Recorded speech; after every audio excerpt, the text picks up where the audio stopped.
Saudara-saudari terkasih dalam Kristus, hari ini Rabu 8 Maret 2023 dalam pekan kedua Prapaskah tahun A. Bacaan dibawakan oleh Vincentius Johan, Mazmur dilantunkan oleh Antonia Jovita Ari, dan renungan ditulis oleh Laurencia Ineke. Selamat menekuni Sabda Allah. Marilah mewujudkan kebaikan bersama untuk hidup dalam damai dan sejahtera.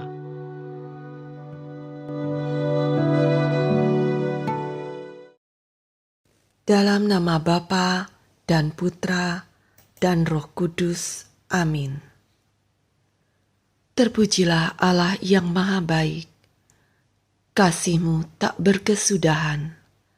Engkau senantiasa memberikan hari baru untuk kami jalani. Semoga hari ini akan menjadi hari yang penuh berkat bagi kami semua. Ya Tuhan, kami sekarang ingin mendengarkan firman-Mu. Persiapkan hati kami agar dapat mengerti apa yang ingin Kau sampaikan untuk kami dan dapat kami jalani dalam perziarahan hidup ini. Demi Kristus Tuhan dan pengantara kami. Amin. Bacaan dari kitab Yeremia bab 18 ayat 18 sampai dengan 20. Para lawan Nabi Yeremia berkata, "Marilah kita mengadakan kesepakatan terhadap Yeremia, sebab imam tidak akan kehabisan pengajaran. Orang bijaksana tidak akan kehabisan nasihat, dan nabi tidak akan kehabisan firman. Marilah kita pukul dia dengan bahasanya sendiri, dan jangan memperhatikan setiap perkataannya. Perhatikanlah aku ya Tuhan, dan dengarkanlah suara pengaduanku. Akan dibalaskah kebaikan dengan kejahatan? Mereka telah menggali pelubang untuk aku. Ingatlah bahwa aku telah berdiri di hadapan-Mu dan telah berbicara membela mereka, supaya amarah-Mu disurutkan dari mereka." Demikianlah sabda Tuhan.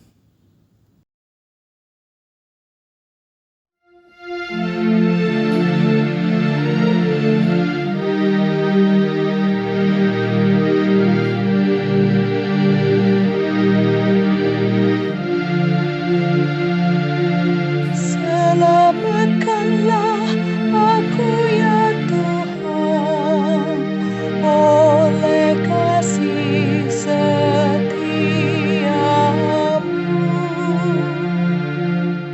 Engkau akan mengeluarkan aku dari jaring yang dipasang orang terhadap aku. Sebab Engkaulah tempat perlindunganku. Ke dalam tangan-Mu lah kuserahkan nyawaku. Sudilah membebaskan daku, ya Tuhan, Allah yang setia. Selamatkanlah aku ya Tuhan, oleh kasih setiamu. Sebab aku mendengar banyak orang berbisik-bisik, menghantuiku dari segala penjuru. Mereka bermufakat mencelakakan aku. Mereka bermaksud mencabut nyawaku. Selamatkanlah aku ya Tuhan, oleh setiamu.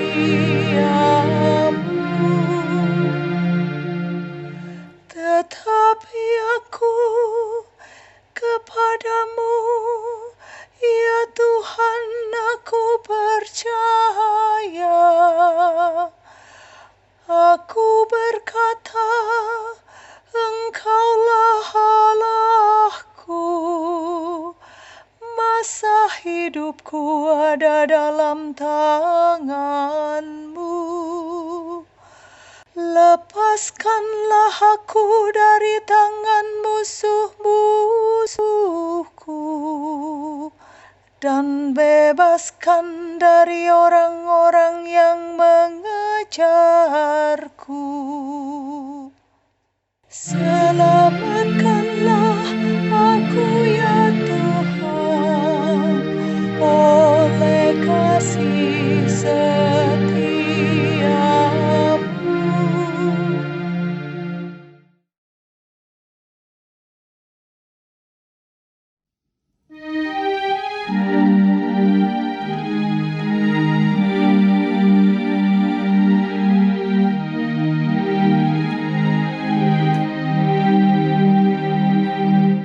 Terpujilah Kristus Tuhan, Sang Raja kemuliaan kekal. Akulah terang dunia, sabda Tuhan. Barang siapa mengikuti aku, ia akan mempunyai terang hidup. Terpujilah Kristus Tuhan, Sang Raja kemuliaan kekal.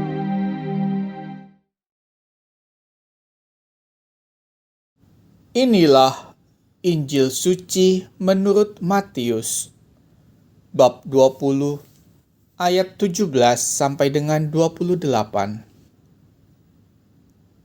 Pada waktu Yesus akan pergi ke Yerusalem, Ia memanggil ke-12 murid-Nya tersendiri dan berkata kepada mereka, "Sekarang kita pergi ke Yerusalem, dan Anak Manusia akan diserahkan kepada imam-imam kepala dan ahli-ahli Taurat, dan mereka akan menjatuhi Dia hukuman mati. Mereka akan menyerahkan Dia kepada bangsa-bangsa yang tidak mengenal Allah, supaya Ia diolok-olokkan, disesah dan disalibkan. Tetapi pada hari ketiga, Ia akan dibangkitkan." Maka datanglah ibu anak-anak Zebedeus beserta anak-anaknya kepada Yesus, lalu sujud di hadapannya untuk meminta sesuatu kepadanya. Kata Yesus, "Apa yang kau kehendaki?" Jawab ibu anak itu, "Berilah perintah supaya kedua anakku ini kelak boleh duduk di dalam kerajaan-Mu, yang seorang di sebelah kanan-Mu dan yang seorang lagi di sebelah kiri-Mu." Tetapi Yesus menjawab, "Kamu tidak tahu apa yang kamu minta. Dapatkah kamu meminum cawan yang harus kuminum?" Kata mereka kepadanya, "Kami dapat." Yesus berkata kepada mereka, "Cawanku memang akan kamu minum, tetapi hal duduk di sebelah kananku atau di sebelah kiriku, aku tidak berhak memberikannya. Itu akan diberikan kepada orang-orang bagi siapa Bapa-Ku telah menyediakannya." Mendengar itu, marahlah ke-10 murid yang lain kepada kedua saudara itu. Tetapi Yesus memanggil mereka lalu berkata, "Kamu tahu bahwa pemerintah bangsa-bangsa memerintah rakyatnya dengan tangan besi, dan pembesar-pembesar menjalankan kuasanya dengan keras atas mereka. Tidaklah demikian di antara kamu.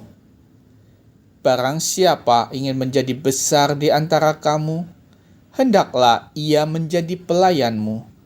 Dan barang siapa ingin menjadi terkemuka di antara kamu, hendaklah ia menjadi hambamu.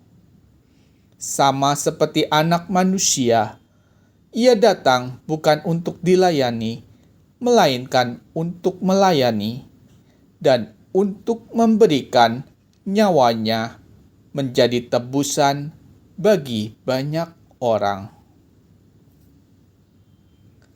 Demikianlah sabda Tuhan.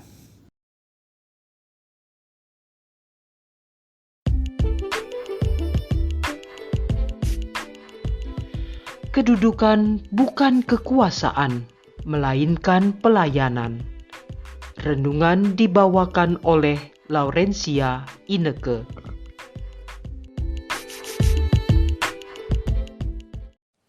Salam bahagia buat pendengar The Power of Word dimanapun berada.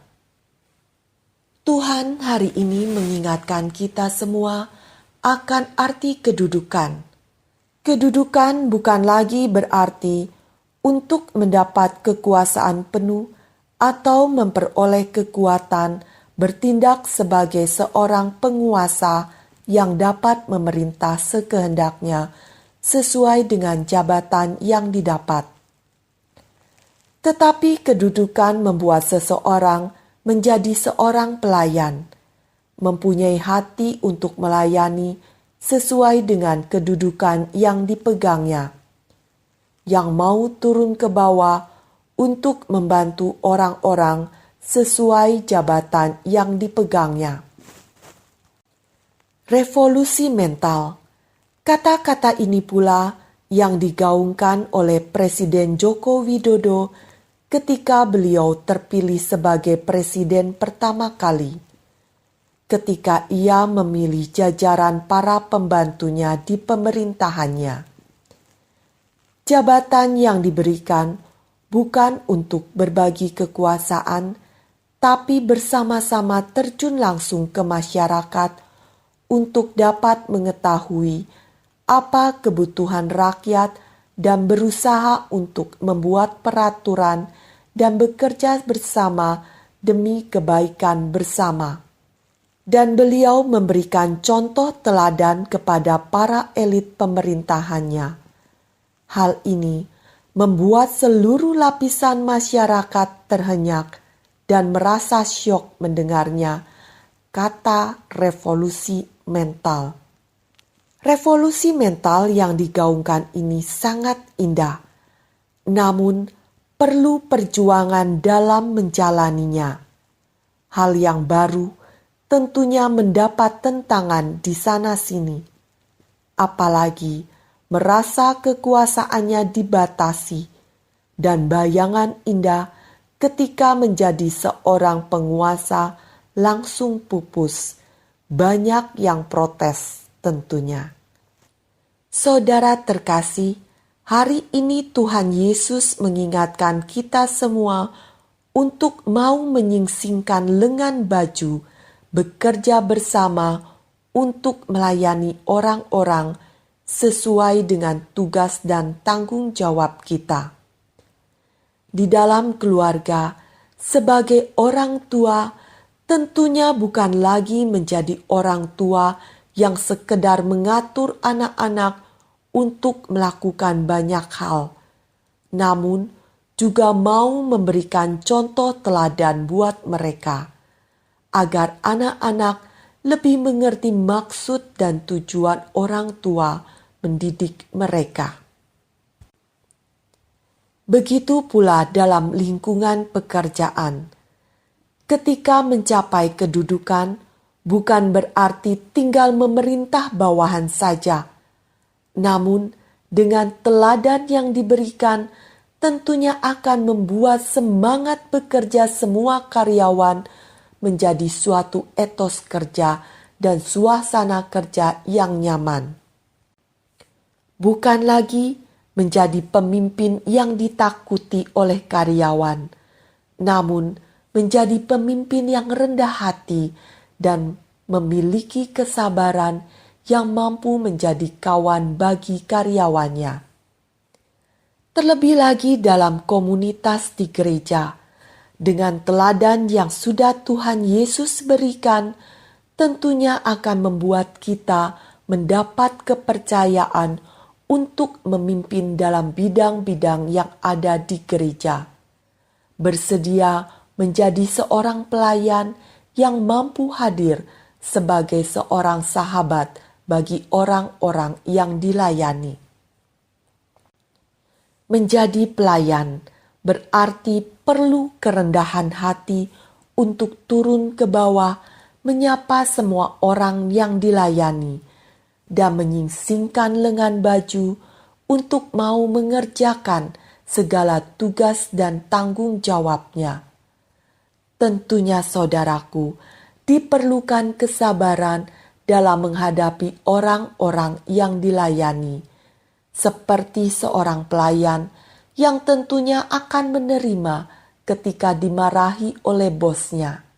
Di sini, Tuhan Yesus mengingatkan kita semua untuk belajar sabar. Seorang pemimpin yang berhati melayani harus ingat bahwa bosnya adalah orang yang ia layani, bukan dirinya sebagai seorang pemimpin. Tentunya tidak mudah menjalani apa yang Tuhan inginkan sesuai dengan teladan yang Ia berikan. Ingin menjadi terkemuka, ingin menjadi yang terbesar, tetapi harus menjadi seorang hamba, seorang pelayan.